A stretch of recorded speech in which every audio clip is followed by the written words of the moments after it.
So, in South Carolina, we have a very, very interesting situation, guys. This is, of course, the firewall that Joe Biden has created. This is the firewall that the mainstream media has said for the longest time can't be breached, is unimpenetrable. He's going to, that Biden will win every single day of the week. Well, we have our first defection, everyone. So, a South Carolina elected official who endorsed Joe Biden last month is switching her allegiance to Bernie Sanders in the state's first in the South presidential primary, saying she had viewed the former vice president, whose support in the state is considered deep, as a compromise choice. Dahlia Mayers told the Associated Press on Wednesday that she was making the change in part because she values what she sees as Sanders' strength in being able to go toe-to-toe with President Donald Trump in the general election. Quote, "I looked at that and I thought, he's right," said Myers, a black woman first elected to the Richland County Council in 2016. He's unafraid and he's unapologetic, speaking, of course, of Sanders. And I like the fact that he is willing to fight for a better America for the least, the fallen, the left behind. So Myers said she backed, this is beforehand, Myers said she backed Biden because she saw him as a candidate who could possibly appeal to Republican voters disenfranchised by the president. And this is a number of months ago. Going on, saying that it was a compromise choice, she said. "I didn't find anybody's candidacy electrifying, but I did find Joe Biden's candidacy to be reassuring in a sort of normal American way." But over the ensuing weeks, Myers said that she started to feel that Biden's candidacy, while familiar and perhaps comfortable, wasn't going to be enough to inspire the young voters from who she sees as necessary to a Democratic general election to win. And then she goes on to say, "I'm a 50-year-old black woman. I tend to be middle of the road. I'm voting of what I think is best for all of us, not just me. I'm not a left-wing liberal. I'm not even a left-wing Democrat, but I am a realist." So we were talking a few days ago about how at some point big army diplomacy prevails. Bigger army diplomacy prevails in this situation. And so now that we're at a spot where that is working and bigger army diplomacy is taking place, this is what we're going to start to see happen. That we have people that thought that they needed to vote for Joe Biden, that they needed to move in that direction, all of a sudden are going, the wind is a little bit different. And I feel like this person who I felt like I had to join, I had to vote for, I had to follow, is no longer in any of those categories. Joe Biden's support, and we have said this for a year, and Kyle Kalinske really framed it perfectly, is default support. And we see exactly that in this article, is that she says, well, I think he's the guy that can win. He's a compromise. I don't know. But then polls change, the wind changes, and they're like, never mind. I think that I don't agree with that anymore. I'm going to go for Bernie Sanders because I see that's where the young people are going. That's where a lot of minority people are going. And I feel like this is going to be the first in a long line. And I want to remind everyone, a year ago, mainstream media, Biden's going to take everything Iowa, everything complete bag. Bernie Sanders is going to drop out by summer 6 months ago. He doesn't have to win Iowa. He's going to do well in Iowa, but he has the black vote locked down in South Carolina 3 months ago. Inside sources say that he's probably going to lose terribly in Iowa, but he completely has South Carolina in the bag.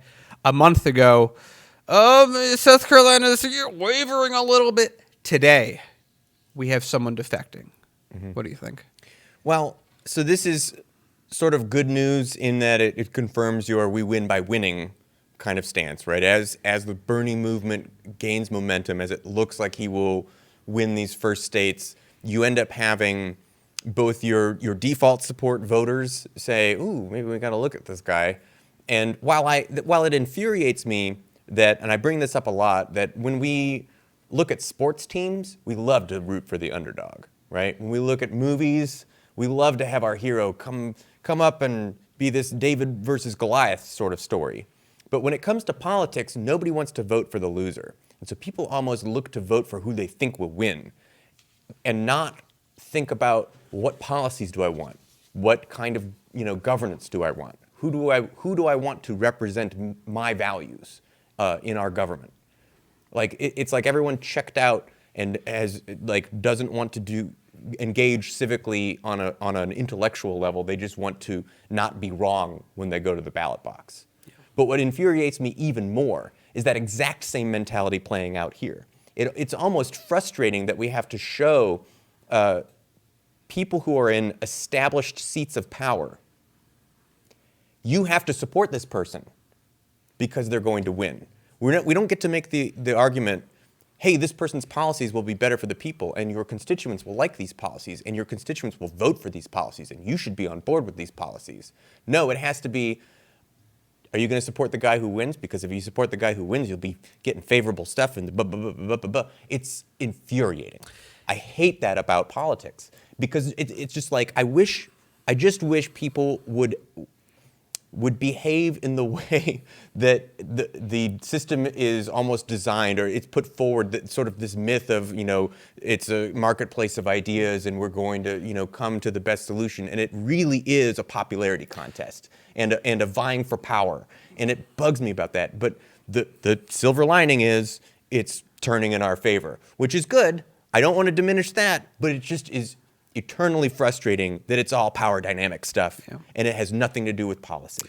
Yeah, so on that note, again, this is how it has to work. This is how it's always worked. There's just a lot of people that are fair weather fans when it comes down to it, and we have to win them the way that we're winning them. And the people that are policy, we've already got them on our side. We just have to activate them at this point. So now it's getting these people that are realizing the way that things are turning, and then Rules for Rulers kicks in, and it literally is kicking in real time. I do want to read 2 super chats that we got. One from Kyle Lovell. Oh, it just jumped away from me. Let me pull that back up. Here we go. Switched from TYT to HLM and JD. Love having substance. Thank you. Thank you so much for turning over. Thank you so much for watching. We do greatly appreciate it. We try to be substantive. We try our best. We try to not punch water, as we like to say, or as I like to say, but I'm trying to make it a thing. He's making it a thing. I'm going to do win for winning, and then until they're good enough to get on shirts. That's what I'm going to do. Anyway, we have our second super chat from Owen Johnson, the Z. I'm going to say it's like that. Everyone, please sign and share the Change.org petition asking Bernie Sanders to draft Nina Turner as VP. Thanks. I would love to have Nina Turner as VP.